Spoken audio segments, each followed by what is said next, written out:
All arise. The Honorable Gary R. Herbert, Governor of the great state of Utah, and First Lady Jeanette Herbert.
President Niederhauser, Speaker Hughes, members of the legislature, justices of the Utah Supreme Court, Utah's First Lady, my wife Jeanette, Lieutenant Governor Mrs. Cox, other constitutional officers, and my fellow Utahns. It is an honor to address you in this historic state capitol that serves as a symbol of our collective dreams and aspirations. 3 weeks ago, at our state inauguration, we had the privilege of hearing the Mormon Tabernacle Choir. I'm very pleased to report to you that in spite of the choir's decision to sing at my inauguration, not one choir member has resigned.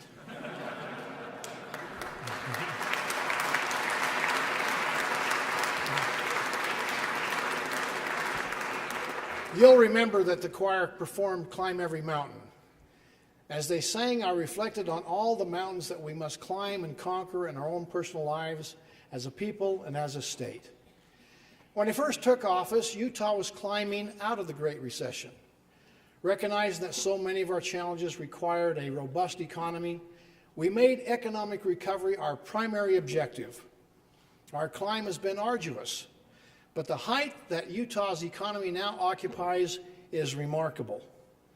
I truly could spend all evening simply listing the national accolades that have come our way. I know you all want me to do that, but let me simply note these meaningful bottom line facts. Last year, Utah had one of the fastest growing technology sectors in all of America, and Utah businesses added more than 43,000 jobs to our economy.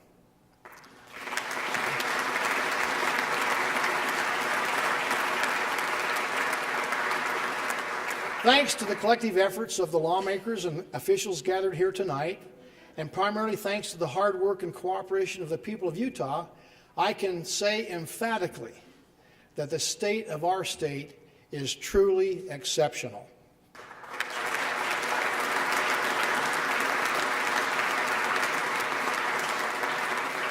But we haven't come this far to only go this far.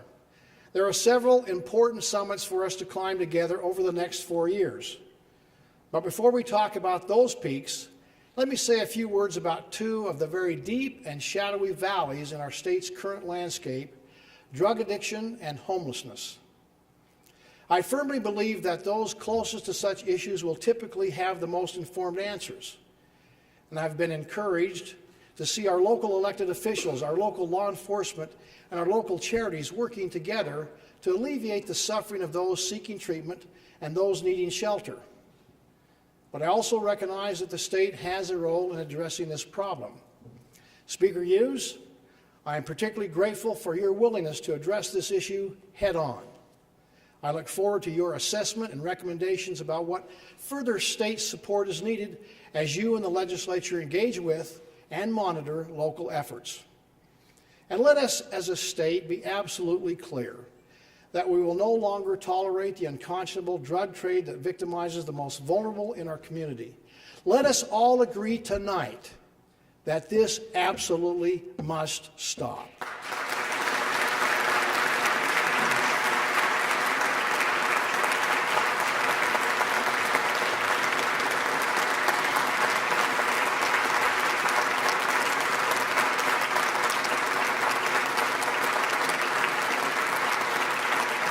Thank you. I wish we had time to talk through every challenge we face, but let's direct our gaze to a few of the more significant summits ahead of us. Among the most important is that of educational excellence. If we will unite and focus, Utah can be at the top of the nation in student achievement. And we've already come quite some distance. Since 2009, Utah's high school graduation rate has climbed from 75 to 85%, the fourth largest such increase in the nation. In the most recent National Assessment of Educational Progress, known as the nation's report card, Utah's fourth graders ranked 8th in the nation in math, 7th in reading, and 5th in science. And Utah's 8th graders did even better. They're ranked 8th in math, 6th in reading, and were ranked 1st in the nation in science. Thanks to the dedication and hard work of Utah's teachers, parents, and students, we can confidently say that Utah is getting a superior return on its investment in education. I'm gratified by our progress, but as you all know, we still have work to do.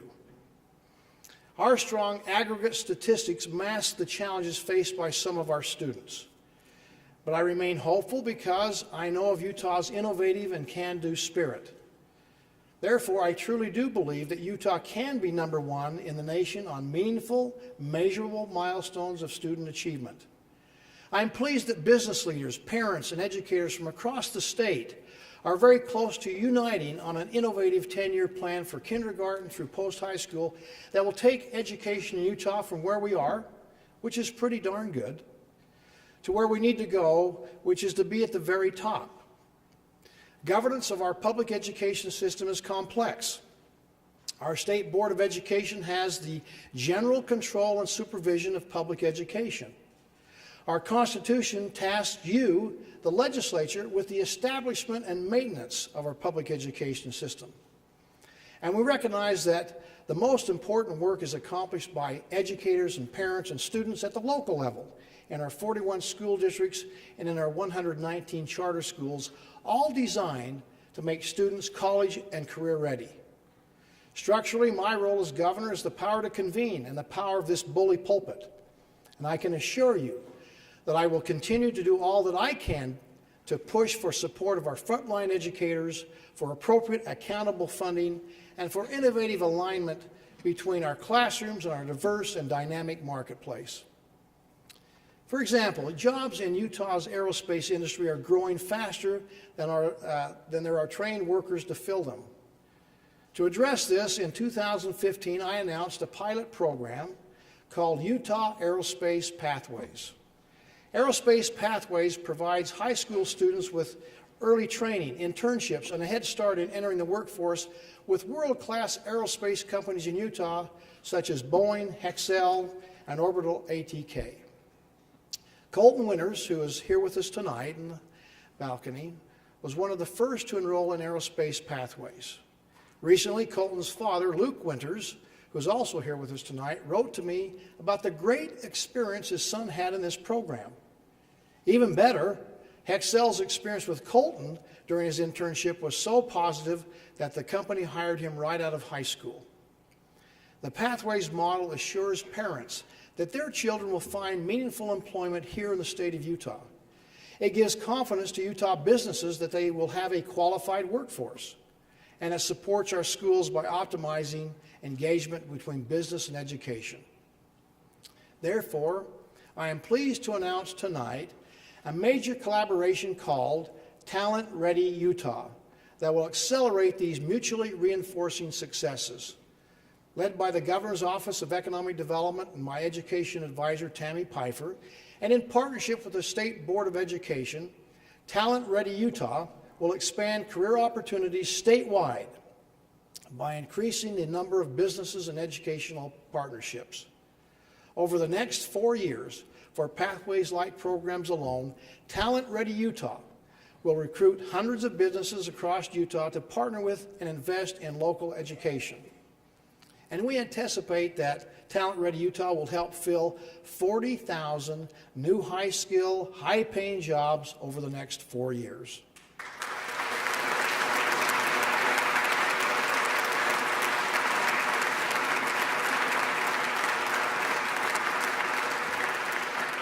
Working together, we have invested $1.8 billion of new money in education over the last 5 years. And I thank you for your wisdom, for your foresight, and your commitment. As you know, however, because Utah has had the fastest growing student population in the nation, we have significant funding needs just to accommodate the growth. And in order to push our way to the top, we need to invest more money into education. But at the same time, I am very concerned about altering our tax policies in any way that could damage our robust economic engine. In fact, the very best way to ensure ongoing growth of education funding is to continue to grow the economy. Failure to take into account how tax rates affect business investments won't help us make good policy decisions. Now look, I get it. I know that you get it. No one likes to pay taxes. But everyone agrees that the state requires sufficient revenue to perform the essential public functions that we, the people, need. Utah has benefited from a sound and diversified revenue policy that has helped us to weather economic shocks better than any state in America. But over the years, Utah's base that produces tax revenue has, in fact, narrowed. Utah has required payment of a use tax and out-of-state purchases since 1937. Back then, when out-of-state purchases were few and far between, collection of the use tax was not a big deal. Today, however, we purchase more and more goods out of state because of the convenience of online shopping, and collection of the use tax on those purchases is cumbersome. Our legislative fiscal analyst, our Office of Management and Budget, and the Utah State Tax Commission now estimate that the owed but unpaid use tax is approximately $150 to $200 million per year and rising. In addition, our tax system has become complicated. For example, in 1996, there were 48 sales tax exemptions. Today, there are 89. In that same period, income tax credits have more than tripled, from 12 to now 38. This narrowing of the base is now creating pressure to raise tax rates. We all know that Congress needs to resolve this issue of how to effectively collect our owed but unpaid use tax. But if Congress won't do its job, then you, the legislature, must act to provide our own state solution. I also urge a thorough legislative review of each and every tax exemption and tax credit to examine whether, in fact, it has outlived its usefulness. That means making our taxes fairer by eliminating loopholes and broadening the base. I look forward to working with President Niederhauser, Speaker Hughes, Senator Henderson, Representative Elison, and others in the legislature, and particularly with members of the private sector, to improve significantly the fairness and equity of our tax system while maintaining Utah's #1 business-friendly environment.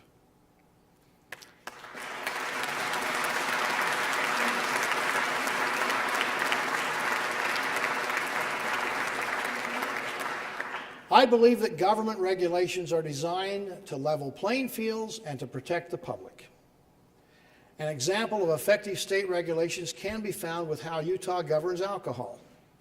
The results have been strong, as attested by Utah's low DUI fatalities, our low underage consumption, our low binge drinking rate, and our enviable public safety record. But there is room for improvement. Therefore, I appreciate the good work being done by Representative Brad Wilson and Senator Jerry Stevenson to improve our alcohol policy. For the past several months, we have been working closely together to evaluate our existing laws governing alcohol dispensing, licensing, prevention, education, and enforcement. I know that many in the media have focused narrowly on the issue of dispensing restrictions, but that would be merely one aspect of this updating. This is about public health and public safety. We will ensure that our regulations, coupled with additional state resources, focus on education, prevention, and enforcement practices that are proven to reduce underage drinking, alcohol abuse, and impaired driving. I believe we can do this without stigmatizing how responsible adults purchase and consume alcoholic drinks in dining establishments. And I believe we can do this without blurring the important distinction between restaurants and bars. To that end, We'll work together this legislative session to keep and enhance what works for Utah and repeal what does not.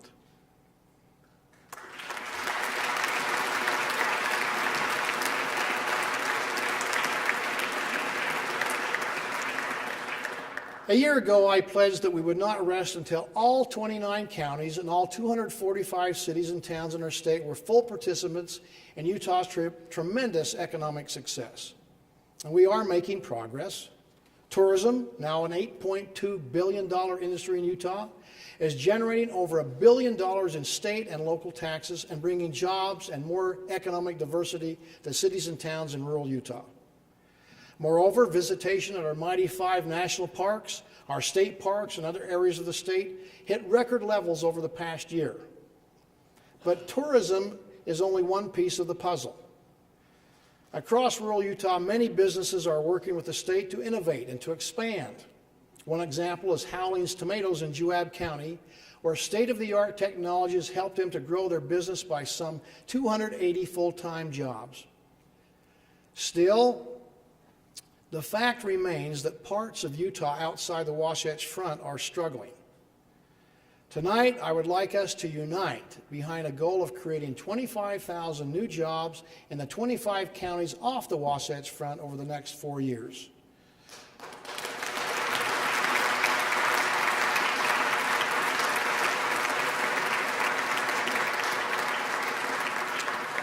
Reaching that goal will require unprecedented partnerships to grow and diversify the economy in rural Utah.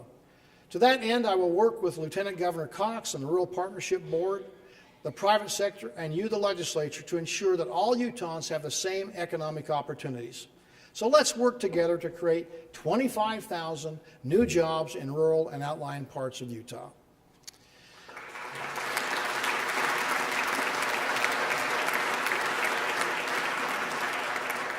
Another issue that worries me, and I know it concerns you too, particularly at this time of year, is our air quality. Utah is now the fastest growing state in America, which means more trucks and more automobiles contributing to our air pollution. As I've said before, there is in fact no silver bullet to our pollution problems. That's why I created the Utah Clean Air Partnership, UCARE, a statewide nonprofit that empowers individuals and organizations to take proactive steps to reduce air pollution. We will continue to fast-track the arrival of cleaner fuels, cleaner cars, and to get people to drive less and to conserve more. Utah will soon collect an estimated $35 million from Volkswagen in their settlement to improve how diesel technologies affect air quality. I've asked our Department of Environmental Quality and our Division of Air Quality to convene stakeholders to analyze and identify how these valuable settlement dollars will give us the largest sustainable reduction of pollution possible. Those discussions should include replacing high-polluting diesel engines, including those of our older diesel-burning school buses.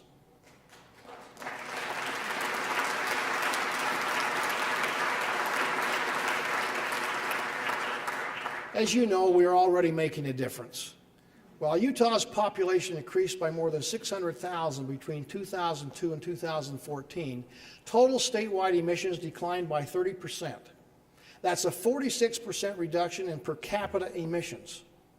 We've been able to accomplish this by requiring refineries and other large industries to invest hundreds of millions of dollars on the best available emission control technology, and by expanding our transit system faster than any state in the country, and by educating the public about things we can all do, such as carpooling and turning down our thermostats, and by engaging with industry to encourage the construction of more energy-efficient buildings, and also by making inroads in alternative energy. Utah is now in the top 10 in the nation for electric vehicle adoption, and number 1 when it comes to compressed natural gas infrastructure. Sometimes we fail to recognize the progress that we're making. So this year I will tour the state to highlight actions that are making a positive difference for air quality, such as the refineries that are accelerating the arrival of low sulfur fuels to our market. And along the way, I will also visit those organizations that need a little extra encouragement to help us make measurable improvements to our air quality. This is a shared responsibility. So let's keep it up. Let's redouble our collective efforts, because we shouldn't have to climb to a summit in order to breathe clean air.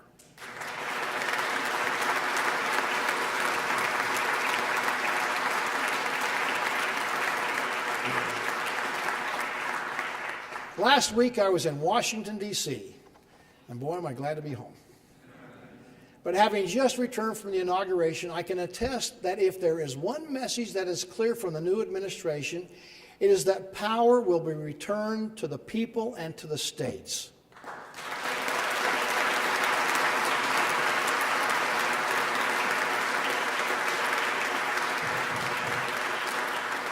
I am confident that the new administration and Congress, working with the states, will enact major reforms that will enable us as a state to gain greater control and management over education, transportation, health care, natural resources, and our public lands.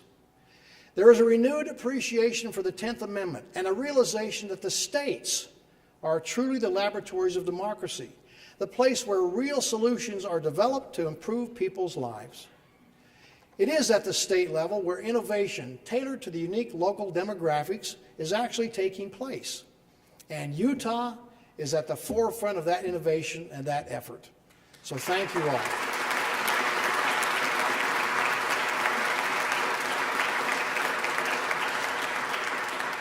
Yes, there are challenges ahead, but we have a history of working together to accomplish what others say is too hard. Defying the odds to achieve greatness is part of our cultural DNA. That quality is exemplified by Alpine resident and entrepreneur Greg Paul, the founder of the popular Momentum climbing gyms located in Salt Lake City, Sandy, and Lehigh. In 2003, when the doctor told Greg his knees were shot and advised him to take up croquet, he ignored the counsel and continued to dream the seemingly impossible dream to summit Mount Everest.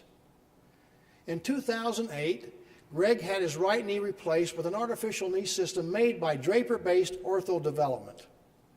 His first attempt at Everest in 2012 ended when avalanches forced his team to cancel the climb. Later that same year, Greg had his left knee replaced. His second crack at Everest in 2014 fell short when a major avalanche killed more than a dozen people on the mountain. Finally, this last May, on his third attempt, confronted by severe weather, Greg's climbing team paused just short of Everest summit, wondering whether to turn back once again. Early on the morning of, and get this, Friday the 13th, Greg shrugged off all superstition, and seeing the weather improve over the summit, he took courage and he resumed the climb. Accompanied only by his Sherpa guide, Greg ascended the summit, becoming the first American climber to conquer Everest in 3 years, and the first person ever to conquer Everest with artificial knees. High-tech replacements made in good old Draper, Utah. Please recognize Greg Paul, who's here with us, and his family. Up in the balcony here.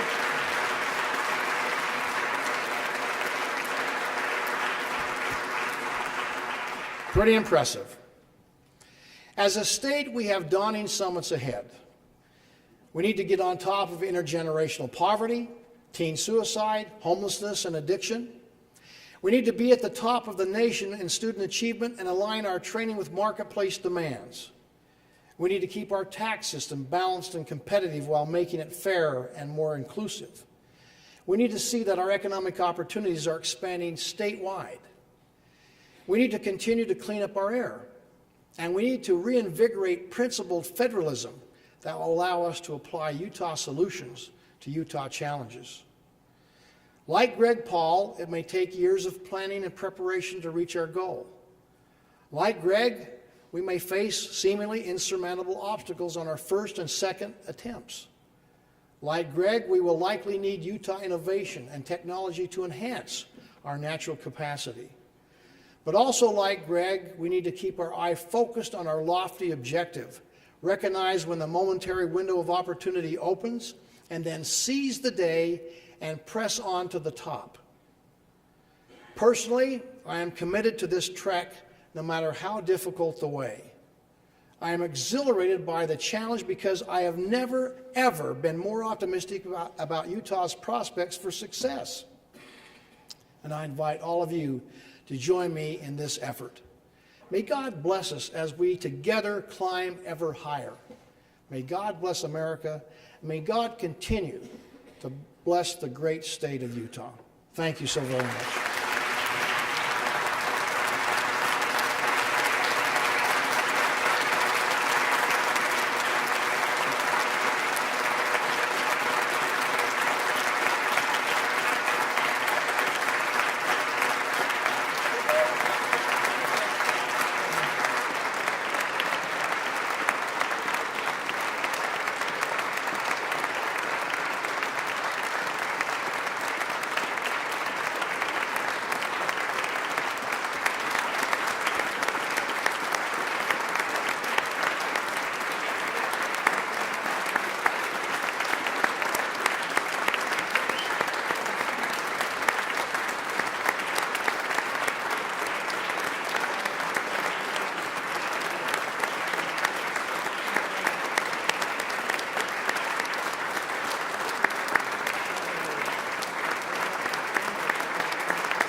Would like to express appreciation